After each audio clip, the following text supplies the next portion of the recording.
After all, these were turbulent times, and people disappeared. It was the way of things, but the families knew better. They could feel it in their bones. Something sinister was stalking the women of Alexandria. November 15th, 1920, a date that would forever change the course of Egyptian criminal history. An elderly man in the Al-Laban district made a discovery that would haunt him for the rest of his days.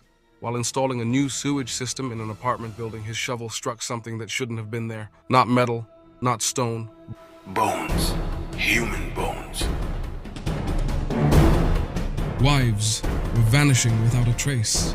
17 souls would disappear from the streets of Alexandria, leaving 17 families wondering, searching, and pleading for answers that wouldn't come.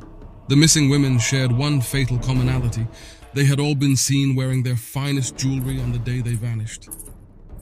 The nauseating stench that rose from the earth told a story of death and decay. When police arrived at the scene, following the putrid smell that neighbors had been complaining about for weeks, they uncovered a horror that defied imagination. Beneath the ground floor apartment, buried in shallow graves, lay the decomposing remains of 17 women. The missing women of Alexandria had been found. The forensic examination revealed the terrible truth. Each victim had been suffocated, their bodies showing signs of struggle, their valuables stripped away.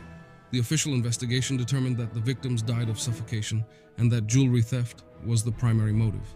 But the method was far more sinister than simple robbery.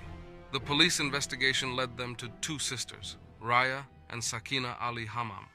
Along with their husbands, Hasabala and Abdalal, they had orchestrated a scheme of such calculated cruelty that it shocked even seasoned investigators.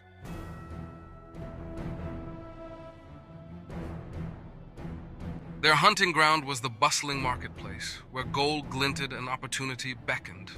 The sisters had perfected their deadly art. "I have much finer goods at home," one sister would whisper conspiratorially. "Imported treasures, and I offer excellent financing terms." The victim, enticed by the promise of rare goods and flexible payment, would follow the sisters to their house of horrors. There, they would be offered refreshments, tea or coffee laced with narcotics that would render them helpless. Once the victim was unconscious, the sisters would suffocate them by holding them down until they stopped breathing. They would then strip the body of all jewelry and valuables before burying the corpse beneath their floors. The trial of Raya and Sakina began in the spring of 1921, capturing the attention of the entire nation. On May 16, 1921, the court delivered its verdict.